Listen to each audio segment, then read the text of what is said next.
So let's continue our discussion on energy and work by considering a few examples. Let's have the following problem. A 2 kilogram wooden block is placed on a horizontal tabletop. The coefficient of friction between the block and the tabletop is 0.5. A wire is attached to the block and pulled with a 10 Newton force such that the wire makes an angle of 30 degrees with the horizontal. The slide, the box, the block rather slides along the tabletop for 1 meter. What is the work done by the kinetic friction? And what is the final speed of the block after it has traveled 1 meter? So let M be the mass of the wooden block. So M is equal to 2 kilograms. The coefficient, mu k, coefficient of kinetic friction between the block and the tabletop is equal to 0.5. Let F be the force applied on the wooden block, 10 newtons. Angle theta is the angle with respect to the horizontal that the force or the wire makes. Theta therefore is 30 degrees. Let x be the distance traveled by the block when it slides. So x is equal to 1 meter. The wooden block starts from rest. So it's just initially placed on the tabletop. So initially at rest, initial speed is 0. Since the wooden block is just sliding along a horizontal tabletop, initial height is the same as the final height. Let the initial height and final height be both equal to 0. So before we can determine the work done by the kinetic friction, we first need to determine the magnitude of the kinetic friction force. So first, before we do energy analysis, we do net force analysis. The wooden block has mass, therefore it has weight vertically downwards. It's placed on the tabletop. Due to the weight of the wooden block, the block will be pressing into the table, therefore the table will produce a vertically upward normal force. The force F is applied at an angle theta above the horizontal, and the wooden block will be sliding, say, towards positive x direction or positive direction. The friction will oppose that sliding motion. So, if the motion is in the positive direction, kinetic friction will be in the negative direction. Since the wooden block will accelerate, it started from 0 speed and it starts moving, therefore it's accelerating, it is speeding up. The acceleration is in the positive direction, same as the direction of the motion, which gives us the free body diagram that we will be analyzing. F net, there's acceleration, therefore F net is equal to ma, and F net is the summation of all the forces, so you have F plus W plus N plus Fk. And by looking at the components, or by performing component method on the equation, we'll be able to get the answer that we are looking for. For instance, if we look at the y component, the acceleration is horizontal, therefore y is equal, the y component of F net, of ma rather, is 0. Acceleration is horizontal. Normal force is vertical positive direction. Weight is vertical negative direction. F sub k, friction, is horizontal, so no y component. Force F is diagonal. The y component of this diagonal force is given by F sine theta using our trigonometry. From this equation, we see that the magnitude of the normal force N is equal to weight minus F sine theta. Weight is just mass times acceleration due to gravity, so 2 times 9.8. We know F to be 10 newtons and theta to be 30 degrees. We are able to calculate the normal force magnitude. N is equal to 14.6 newtons. Knowing the normal force magnitude and knowing that the magnitude of kinetic friction is just equal to mu n, we are thus able to calculate the magnitude of the kinetic friction. F sub k is equal to 7.3 newtons. Knowing the magnitude of the kinetic friction as well as its direction, we are now able to calculate the work done by kinetic friction. Work is integral of F dotted with dx. Here, F will be kinetic friction and constant yung kinetic friction. Kinetic friction is constant. Therefore, we can bring it out of the integration, which gives us work friction is equal to F sub k dotted with integral of dx, which will give us negative Fkx. Work done by friction, therefore, is negative 7.3 times 1, which will give you negative 7.300 joules. Next, we determine the final speed of the wooden block. This time, we can use conservation of energy in our analysis. Alternatively, you can use net force analysis, X component, to determine the acceleration of the system, and from there you can use your kinematics to calculate the final speed of the wooden block. But for this example, let's use conservation of energy. Initial kinetic energy plus initial potential energy plus work done by friction plus work done by the external force F is equal to final kinetic energy plus final potential energy.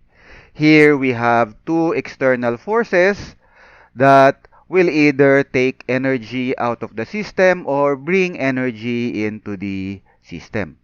Friction and the applied force F. Initial speed is 0, therefore initial kinetic energy Ke naught is 0.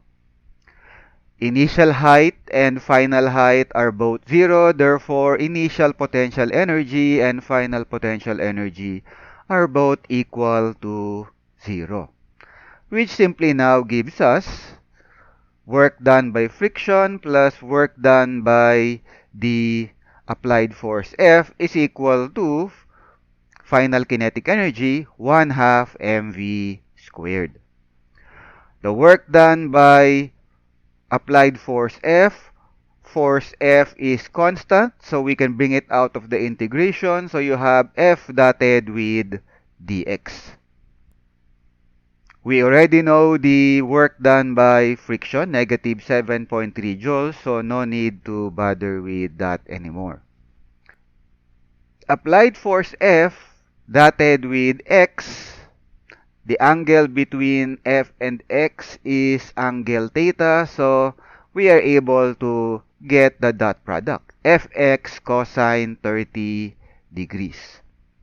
We are looking for the final speed, so we can isolate V, which will give you square root of 2 times quantity of work friction plus Fx cosine 30 degrees divided by or all over m.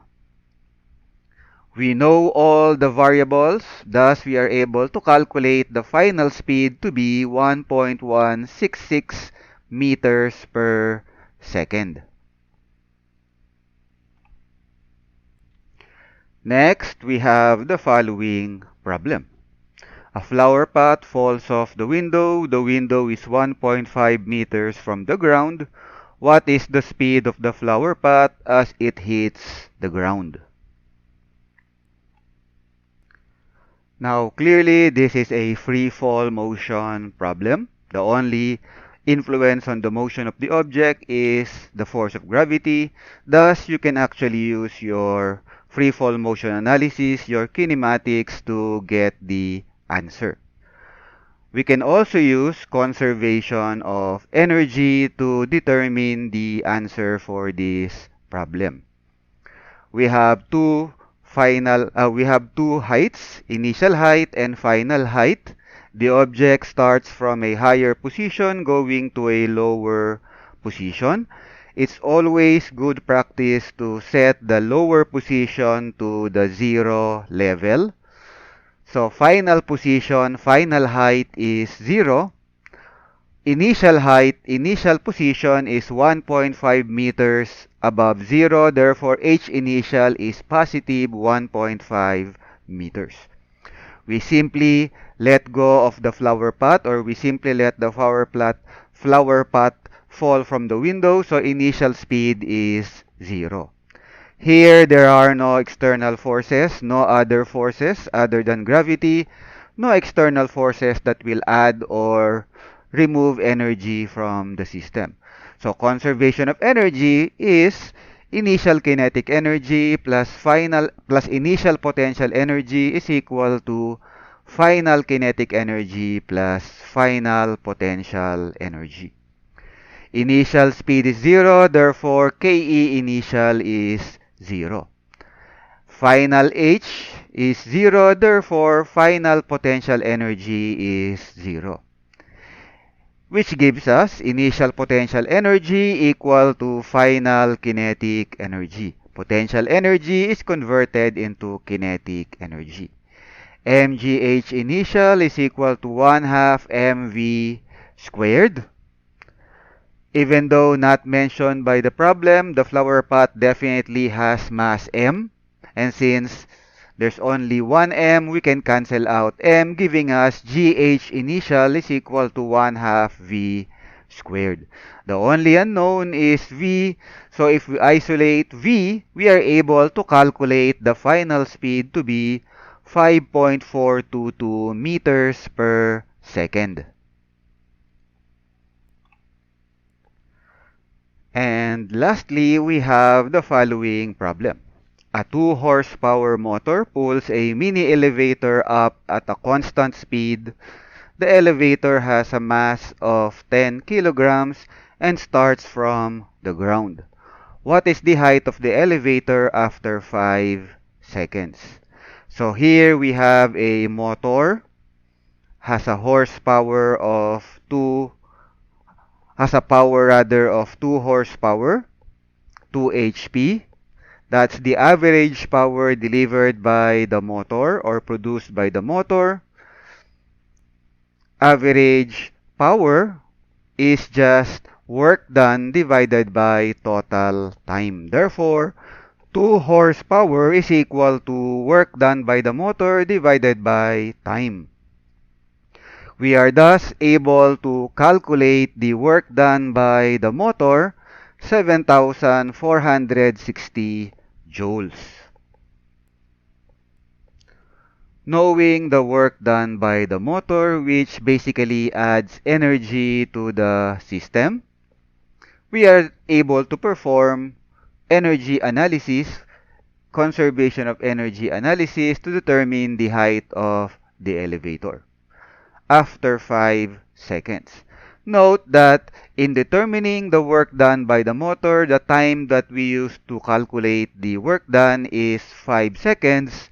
Thus, the height of the elevator that we'll be able to calculate will be height at 5 seconds.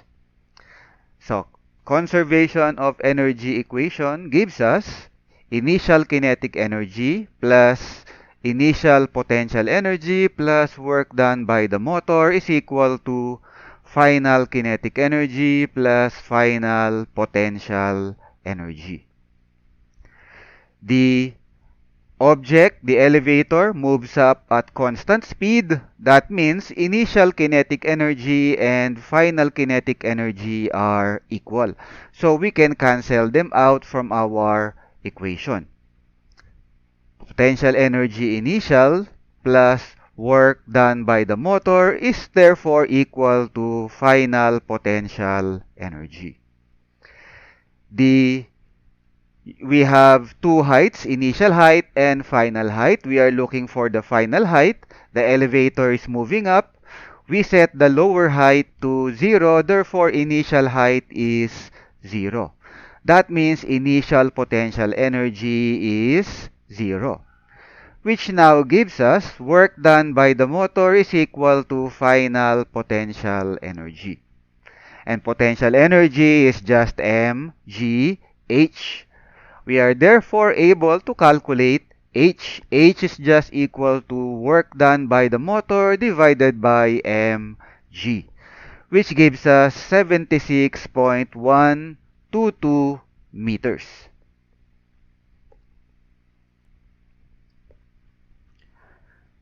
And that's it for our discussion on examples. That's it for our discussion on energy and work topic. So thank you for watching.